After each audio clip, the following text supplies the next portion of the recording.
आज हम बात करेंगे देश की शीर्ष संस्था, सर्वोच्च संस्था संसद की, जिसे पार्लियामेंट कहते हैं।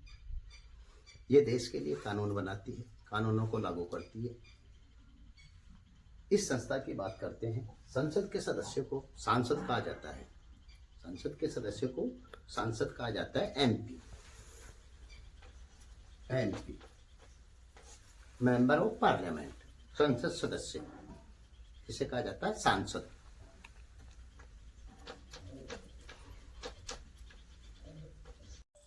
अनुच्छेद 79 में ये प्रावधान है कि देश की एक संसद होगी,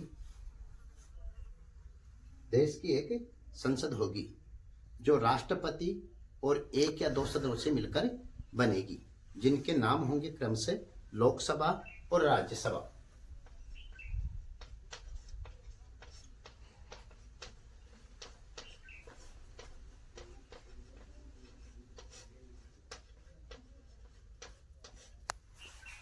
तो अनुच्छेद 79 में 79 में ये प्रावधान है कि भारत की एक संसद होगी जो राष्ट्रपति और लोकसभा तथा राज्यसभा से मिलकर बनेगी। अब हम सबसे पहले बात करते हैं लोकसभा की।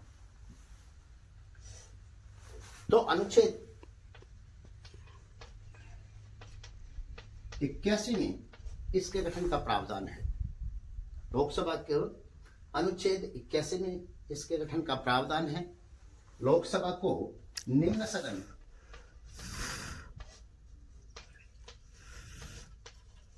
लोकप्रिय सदन,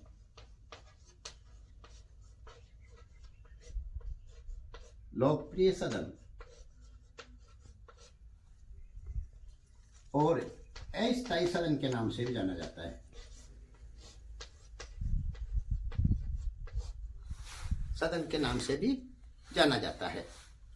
अब पढ़ेंगे हम लोकसभा गठन और संरचना। लोकसभा का गठन और संरचना जो निम्न बिंदुओं के आधार पर देखेंगे। नंबर 1,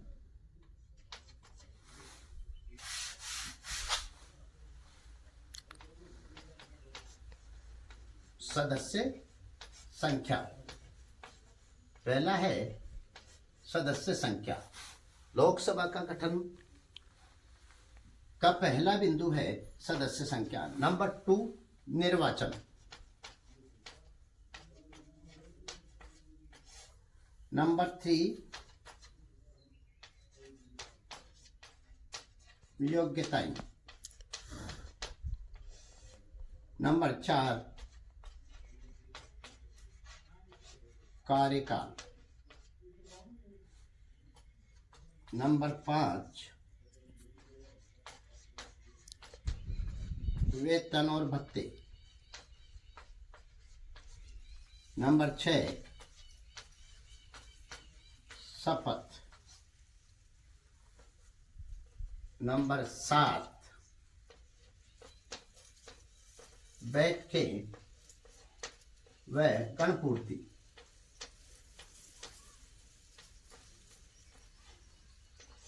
और नंबर 8 है पदाधिकारी।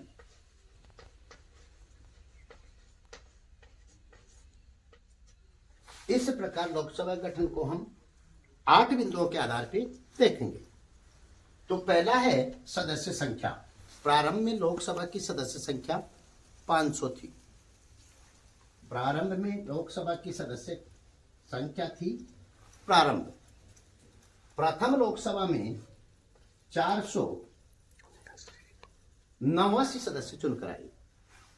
प्रथम लोकसभा में निर्वाचित सदस्यों की संख्या थी 489। बाद में बढ़ाकर इसको कर दिया 525।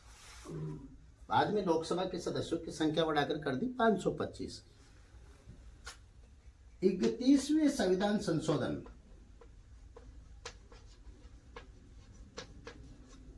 31वें संविधान संशोधन के द्वारा इसके सदस्यों की संख्या बढ़ाकर कर दी 552।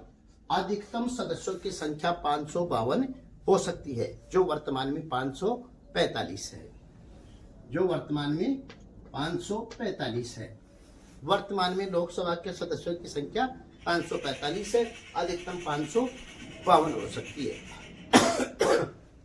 जिनमें 530 सदस्य राज्यों से, 20 सदस्य संघ शासित क्षेत्रों से और 2 सदस्य राष्ट्रपति द्वारा मनोनीत होते हैं।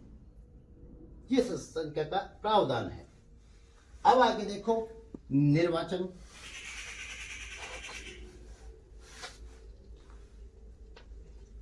निर्वाचन, लोकसभा के सदस्यों का निर्वाचन वयस्क मताधिकार के आधार पर प्रत्यक्ष रूप से जनता द्वारा किया जाता है। लोकसभा के सदस्यों का निर्वाचन वयस्क मताधिकार के आधार पर प्रत्यक्ष रूप से जनता द्वारा किया जाता है। इसके जो 2 सदस्य थे, 2 सदस्य मनोनीत करता राष्ट्रपति, अपन ने देखा 2 सदस्य राष्ट्रपति मनोनीत करता है। तो संविधान संशोधन 104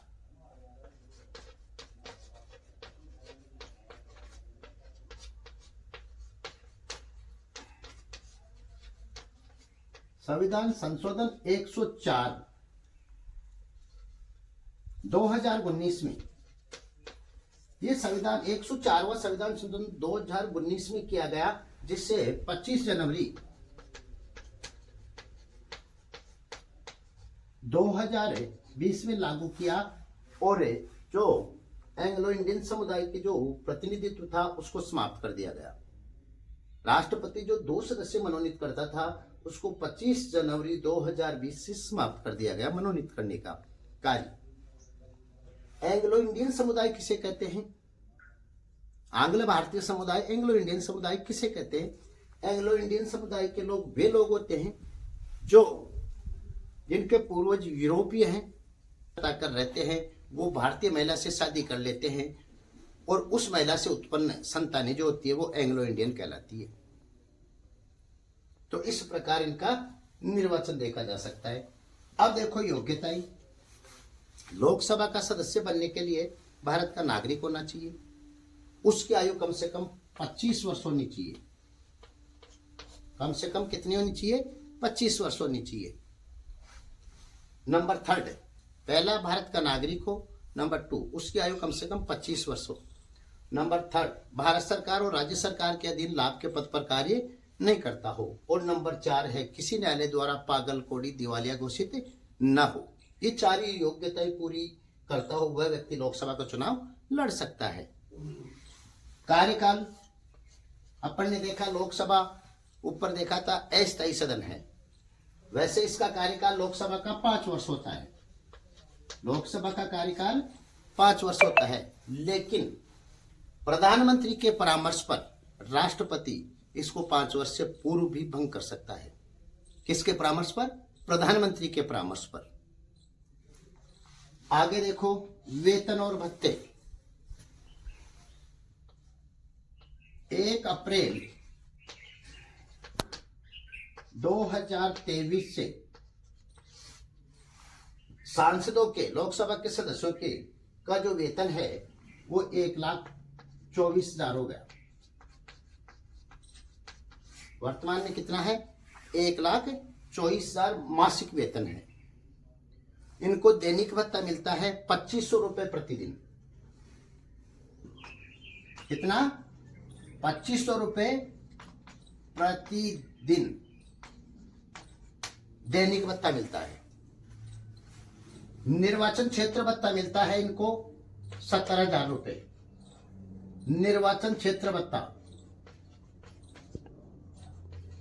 निर्वाचन क्षेत्र भत्ता मासिक मिलता है 17,000 रुपए। कार्यालय भत्ता मिलता है इनको 60,000 रुपए मासिक। 60,000 रुपए मासिक कार्यालय भत्ता मिलता है। इसके अलावा अन्य सुविधाएं मिलती है। पूर्व सांसदों को पेंशन के रूप में 31,000 रुपए मासिक मिलते हैं। पूर्व सांसदों को मासिक पेंशन के रूप में कितने मिलते हैं? 31,000 रुपए। ये इनकी सुविधाएं हैं। लोकसभा के सदस्यों को राष्ट्रपति या राष्ट्रपति द्वारा नियुक्त व्यक्ति द्वारा शपथ दिलाई जाती है। या तो राष्ट्रपति दिलाता है या उसके द्वारा नियुक्त कोई व्यक्ति इसको शपथ दिलाता है। अब देखो बैठकें और गणपूर्ति। लोकसभा की वर्ष में 2 बैठक होती है। प्रत्येक बैठक के मध्य 6 माह से अधिक का अंतराल नहीं होना चाहिए। कितने माह से? 6 माह से अधिक का अंतराल नहीं होना चाहिए प्रत्येक बैठक के मध्य। इसके अलावा इसकी वर्ष में 3 सत्र होते हैं।